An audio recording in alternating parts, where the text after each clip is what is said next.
Good morning, everybody. My name is Asim Shirvastav. I am a certified conscious business coach, TEDx speaker, and I have worked in various companies as starting from sales engineer to managing director of the company.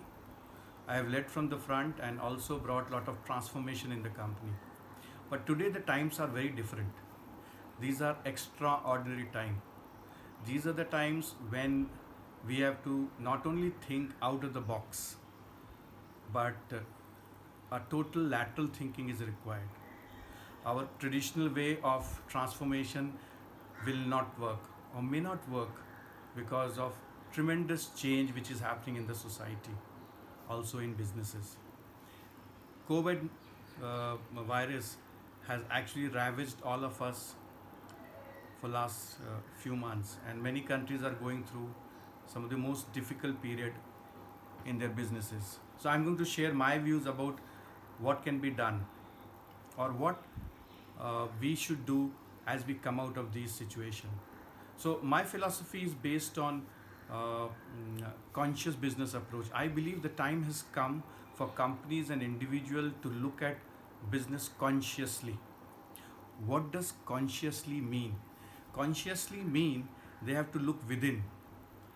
They have to look within individuals, within the culture, within the behavior, and also the processes and the system. Our existing processes and system may not work. Our existing way of thinking may not work. Now you might feel this is a philosophy, but I don't believe so. I believe this is a wake up call for all of us to look at business in a very, very systematic way, in a way where we look for incremental improvement after the lockdown is over and the businesses starts.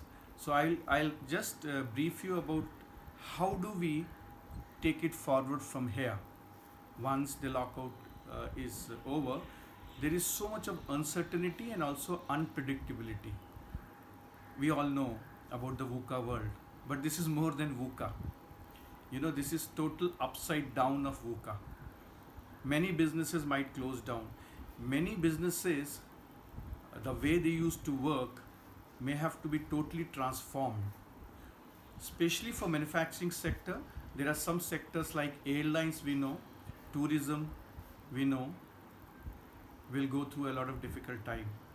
Automobile will also go through a difficult time, but not to the extent as the airline industry. So in manufacturing specifically, today the conscious business and the approach towards lean manufacturing becomes very, very important. Every company has to first do is to protect cash and work on cost. So cash becomes really, really king. So everybody has to look at their debtors, everybody has to look at their inventories and see that cash is freed from inventories.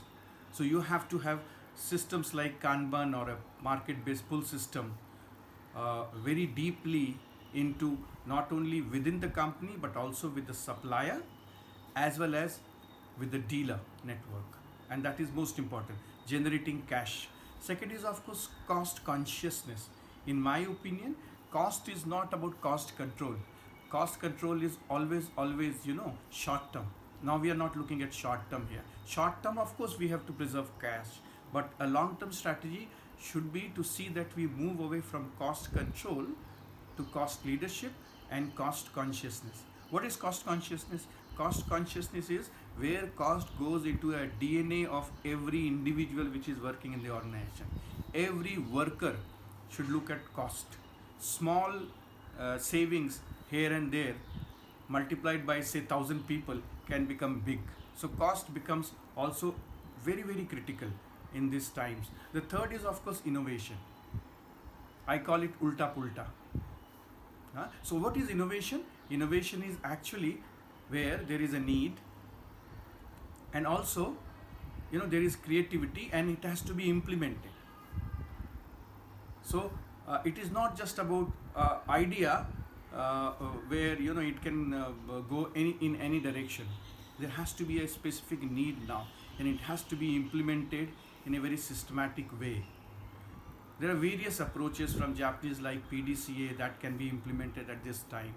I don't want to go into detail into that. So, uh, cash, cost, and then innovation. In innovation, I also wanted to tell you about lateral thinking, something really out of the box which comes out. Encourage people to come out with ideas as the company starts, and then look at how do we implement those ideas in a very short duration of time. Quick wins. What are the ways that we can actually work on implementing these innovative ideas? The fourth part is, of course, the people and the culture. And this is my favorite topic. I think these are the time when companies will look towards reducing manpower, cutting salaries, and there will be a lot of turmoil within the organization in terms of culture also, and also in individual. As individual look within, and they find very very uncertain times. They look at very very unpredictable future going forward, where they will go. So we have to actually work on the consciousness of individual and the consciousness of the organization, which is called culture. What is consciousness of an individual? What is going inside a person? His emotions, his feelings, his behavior, which is an outer manifestation of how he feels and how he emotes. So companies have to look towards bringing a culture where people feel confidence in these times, and that is where many practices should also be part of startups also. As we start again, practices like yoga, practices like meditation should become part of daily life, and that will give the inner strength which is required within not only the workers but also the CEOs of the company who are going through very difficult times. This is not a time to get too emotional. This is a time where the left brain and the right brain has to align, where people have to take a balanced view of what is right, what needs to be done, and what is wrong, which should be avoided. Things like sacking people very early is not a good idea, in my opinion. We can cut salaries and give confidence to the entire team and take them forward in these times. Work on their inner engineering. So this is very very important, my opinion. Working on people mind, people attitude, and also, of course, working on the way people behave. Okay, and the last part is processes and system. I think business process reengineering that has come to India for a very very long time has to be looked very differently. This is a time where we have to cut down every kind of bureaucracy. How we can be very agile, how can be very fast in decision making. So there has to be a core team who should work on business process reengineering, and also working on quick wins in terms of cutting down unnecessary processes within the. We need to follow processes, but still in the organization many processes are useless. They don't add any value. So all such non-value added processes and system should be eliminated. This is one of the best time to do that. Also, in terms of customer interaction, I believe what we should do is we should look at customer very very differently. We should work on getting new customers. There is immense opportunity in terms of shifting of manufacturing from China to India. Koreans, Japanese, and even US companies are indicating that trust with Chinese are at a very low level. And I believe trust is the core of all meaningful relationship. Where there is trust, there is bonding, there is giving, and there is business. So this is a golden opportunity for Indian company to build trust with customers, and then also with suppliers. Suppliers outside China also will benefit. So India is one such country which can use this opportunity to uplift the manufacturing sector. Government also is giving a lot of support, but that itself is not sufficient. In my opinion, individual companies who will work on these four levels which I have said. One is the individual consciousness or individual's mindset, culture, which is group consciousness, then behavior and habits, and process and system, which are the four pillars of the organization, which is conscious is nature, will definitely benefit. And the last part is planet Earth. I think we had forgotten about environment and planet for a very long time. Select companies were conscious and they were aware and they were working on sustainability. I don't think so. Sustainability in itself is going to solve the problem. What is going to solve the problem is flourishing of planet.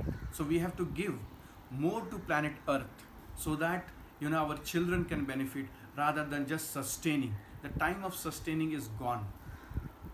So when we give back to planet, we have to see that whatever we do has to be green plus, not green plus. What is green plus in my opinion? Green plus is where we give more to planet Earth. And in my TEDx talk, I spoke about oneness. I think this is a time where the entire business community has to move towards oneness. We have moved from agriculture age to industrial age, and from industrial age we move to the information age where the IT took over. From IT we move to knowledge era where artificial intelligence. From knowledge era we are moving towards oneness, where all business, they realize that they are interconnected, interdependent and interrelated. Once they realize this and they are part of the whole rather than working in individual, then they are going to benefit a lot. So with these words, I will like to also see that I also help companies and individuals in this direction on moving towards a conscious business approach. You can always contact me and I can help companies move in the new era where conscious business approach becomes paramount after this very, very challenging time that we are going through. But this challenging time is transformational. Why it is transformational? Because this is going to help us move to the next level of business, a new level of business where people will think about profit, purpose. Purpose is also very important. Along with that, they will also think about planet Earth and presence. Presence is your individual presence in the company. How do you feel? Do you feel happy? Do you feel enlightened while working? So this conscious business approach is nothing else but enlightened way of doing business, and the time for enlightened way of doing business has come. Thank you so much. Namaste.